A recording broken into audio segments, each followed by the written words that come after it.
because today we are diving deep into one of the most fascinating and bizarre concepts in the entire universe, black holes. We're talking about places where the rules of physics, as we know them, literally break down.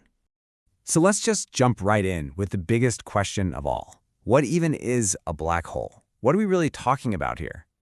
Okay, try to wrap your head around this. A black hole is a spot in space where gravity is so incredibly strong that once you cross a certain point, there is no coming back.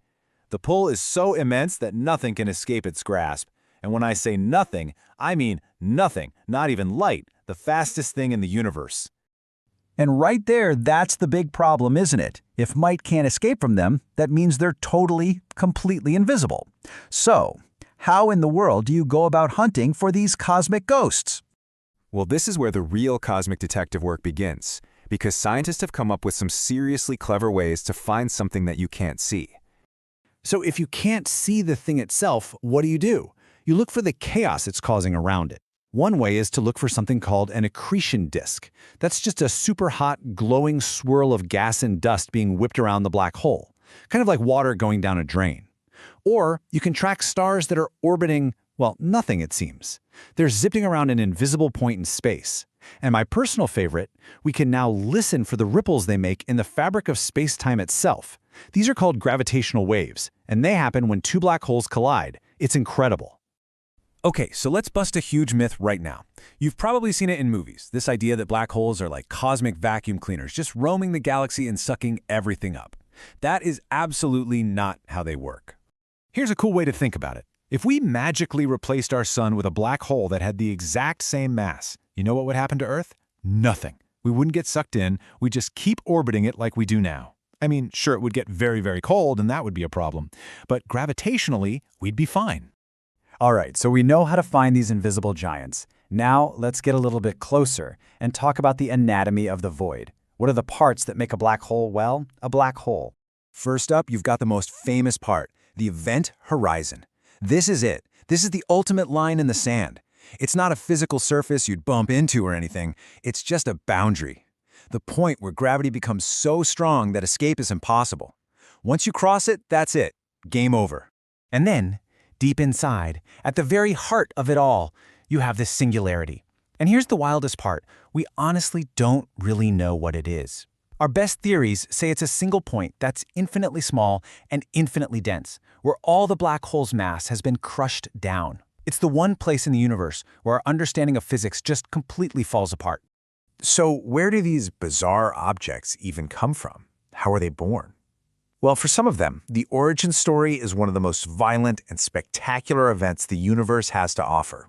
Imagine a star, one that's way, way bigger than our sun. For its entire life, it's in this epic battle with itself. Fusion is pushing outwards, and gravity is crushing inwards.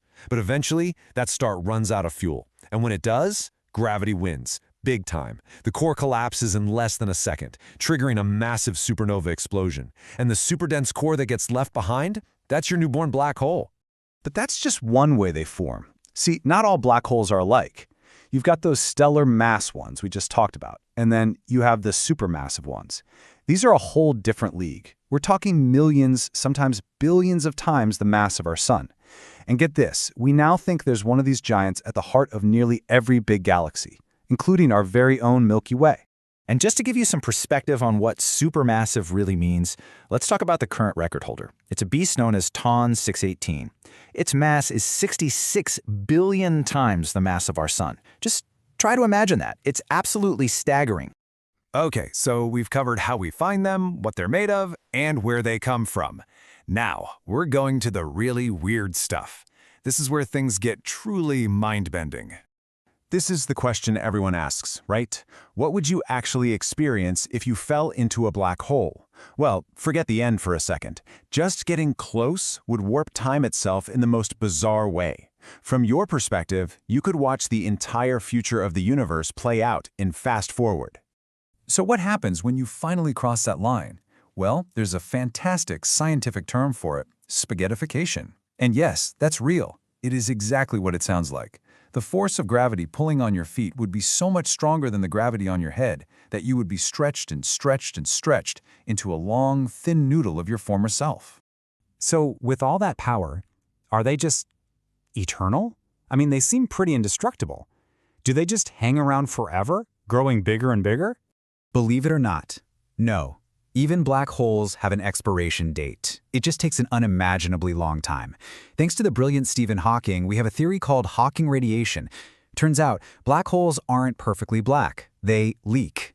Very, very slowly, they radiate their energy back into space over trillions and trillions of years, until finally, poof, they evaporate in one last flash of light. But that idea that they can evaporate creates a huge problem. See, a fundamental rule of physics is that information can never be destroyed. So what happens to the information of all the stuff that fell in? Does it just vanish forever? This is one of the biggest unsolved mysteries in all of physics. As Professor Daniel Holt says, we just don't have the answer. Okay, this has all been some pretty wild, mind-bending stuff. But you might be wondering, why does it matter? Why do we pour so much time and energy into studying these bizarre objects? Because black holes are more than just cosmic curiosities. They are the ultimate laboratories. They're the one place in the universe where our two greatest theories, general relativity and quantum mechanics, are forced to meet, and they don't get along. By studying these extreme places, we're pushing the absolute limits of what we know about space, time, and reality itself. So the next time you look up at the night sky, remember you're looking at the edge of our understanding, at the greatest mysteries we have yet to solve.